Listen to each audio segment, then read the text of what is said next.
दोस्तों, लॉ करने के बाद अक्सर कई लोगों को लगता है कि आप लॉ करने के बाद सिर्फ और सिर्फ एक वकील बन सकते हैं या फिर इससे बहुत आगे गए तो जज बन सकते हैं। लेकिन ऐसा बिल्कुल भी नहीं है। लॉ करने के बाद कई सारे करियर ऑप्शन हैं। चलिए आज की इस वीडियो में हम बात करने वाले हैं 5 गवर्नमेंट जॉब्स आफ्टर LLB, यानी कि 5 ऐसी सरकारी नौकरियां जो हम LLB के बाद कर सकते हैं, उसके बारे में बात करेंगे। तो वीडियो को बिना स्किप किए पूरा देखिएगा और वीडियो पसंद आएगी तो लाइक और शेयर करिएगा। चैनल पे अगर आप पहली बार आए हैं तो चैनल को सब्सक्राइब करके बेल आइकन को प्रेस कर लीजिएगा।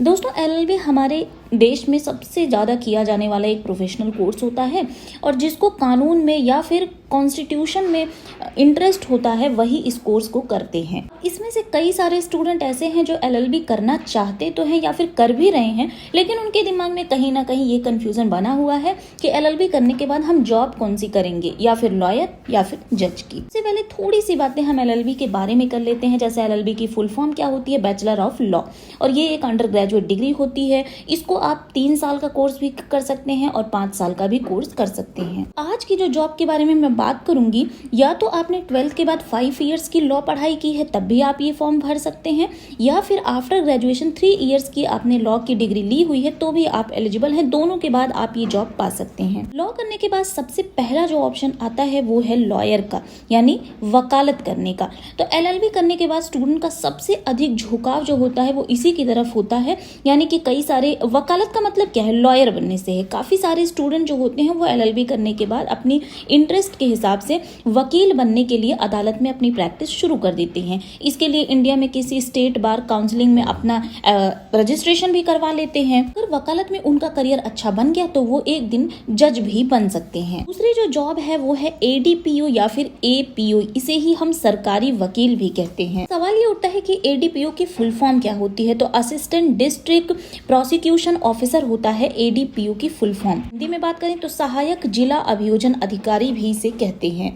अब इसका काम क्या होता है? तो अपने जिले के जितने भी थाने और पुलिस स्टेशन में होने वाले जो क्रिमिनल रिपोर्ट है उसके बारे में देखभाल करना, यही काम होता है ADPO का। और इनकी सैलरी भी अच्छी खासी, यानी 50 से 55 हजार रुपए मंथली सैलरी इनको मिल जाती है। अब दोस्तों हम तीसरी जॉब पे आते हैं जो है JAG, यानी कि JAG।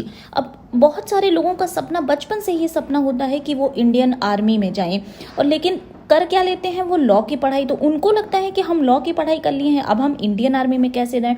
तो इसी के लिए है JAG, यानी JAG, जिसकी फुल फॉर्म होती है जज एडवोकेट जनरल। यानी आप इंडियन आर्मी में भी जा रहे हैं और आप अपनी जो लॉ की पढ़ाई है उसको भी वहाँ यूज कर ले रहे हैं। इसमें आपकी एज 27 मानी गई है। हर साल इसकी वैकेंसीज निकलती है और ये एक बहुत ही रेपुटेटेड जॉब होती है, यानी एक जो सम्मान इंडियन आर्मी के लिए पूरे देश वालों के लिए होता है वो भी आपके लिए वो दिखाया जाता है। तो बहुत ही अच्छी जॉब है अगर आपने लॉ की पढ़ाई की और आपको इंडियन आर्मी में जाना है। अब चौथी जो जॉब है वो है RBI की। अब आपके दिमाग में ये बात आ रही होगी कि बात जब लॉ चल रही है तो यहाँ RBI, ये बैंकिंग सेक्टर में हम क्या करने जा रहे हैं? तो अगर आपके पापा, दादा, चाचा कोई भी बैंक में होते हैं तो आपका भी बचपन से सपना होता है कि आप ही बैंक में जॉब करेंगे। जैसे आपने लॉ की पढ़ाई कर ली तो आप RBI में लॉ ऑफिसर बन सकते हैं। जी हाँ, लीगल कंसल्टेंट पोस्ट जो होती है वो हर साल RBI निकालती है, तो आप इसमें बैंक में भी आप लॉ ऑफिसर बन सकते हैं, जो कि आपके लिए एक बहुत अच्छी जॉब हो सकती है। आपका इसमें करियर भी बहुत अच्छा हो सकता है। बैंक में कई सारे मसले होते हैं, उसी को आपको हल करने के लिए दिया जाएगा अधिकारियों को। यही काम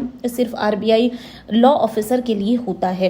पांचवी और लास्ट जो जॉब है वो है UPSC की। है UPSC के, इसमें तो जनरल नॉलेज पूछा जाता है। लॉ क्या कर सकता है इसमें? तो देखिए, ऑप्शनल जो सब्जेक्ट आप लेते हैं UPSC में, आप उसमें लॉ सब्जेक्ट अगर ले लेते हैं देन आप IAS IPS बन सकते हैं।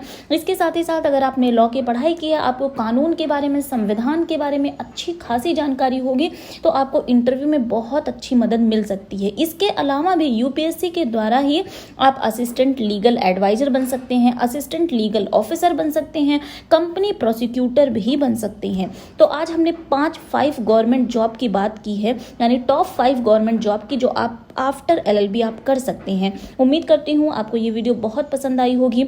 और हाँ, जिसके बारे में भी आप डिटेल में जानना चाहते हैं कमेंट सेक्शन में जरूर बताइएगा। लॉ के बारे में जानना चाहते हैं तो इसके पहले मैंने वीडियो बना रखी है, डिस्क्रिप्शन बॉक्स में उसका लिंक मिल जाएगा। और हाँ, जाते जाते अगर आप मेरे चैनल पे नए आए हैं तो चैनल को सब्सक्राइब जरूर करके जाइएगा, बेल आइकन को जरूर प्रेस करिएगा ताकि ऐसे ही लेटेस्ट वीडियो की नोटिफिकेशन आपको मिलती रहे। Bye bye, take care.